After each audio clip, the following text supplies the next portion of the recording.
All right, we are less than a month away now from the opening day of the Alabama legislative session. One big issue that will dominate this session is the Poarch Creek Indians' plan to give Alabama $1 billion and change gaming in the state as we know it. Now, many of you have seen the ads just like this, and some received the mail out just like this one. NBC 15's James Gordon has a closer look at the tribe's effort to convince voters to go along with the plan. James?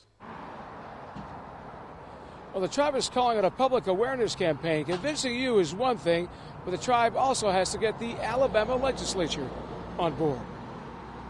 What could Alabama do with $1 billion? Tribe officials say the mailouts and TV ads are about being proactive.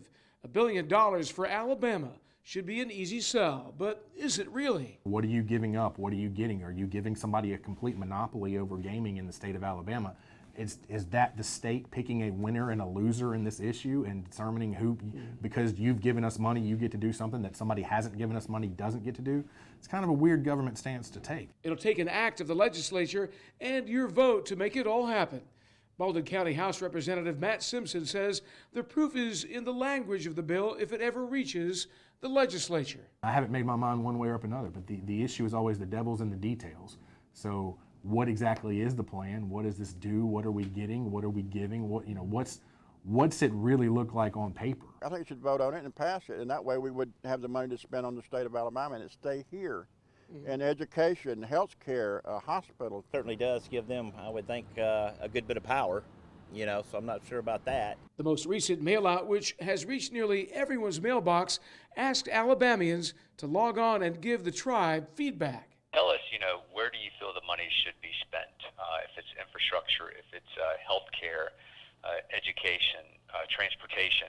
Tribe officials say the language for the bill is still in progress, and they have yet to find a sponsor for the bill, but they are certain that they will. If we're going to look at any type of gaming within the state, it should be done well, it should be done right, it should be taxed, it should be regulated. The tribe says its plan will bring $1 billion to Alabama immediately. Now, then they also say it'll bring $350 million in tax revenue and revenue shares every year after that. In return, the tribe would have exclusive rights to Class 3 gaming. That means table games. And the blessing to open 2 more casinos, one near Birmingham and a second in the northeast part of the state. So now we're live in Baldwin County. James Gordon, NBC 15 News.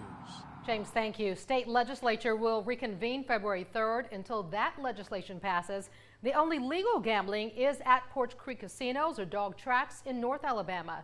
The state had an opportunity to put a lottery to a vote last year.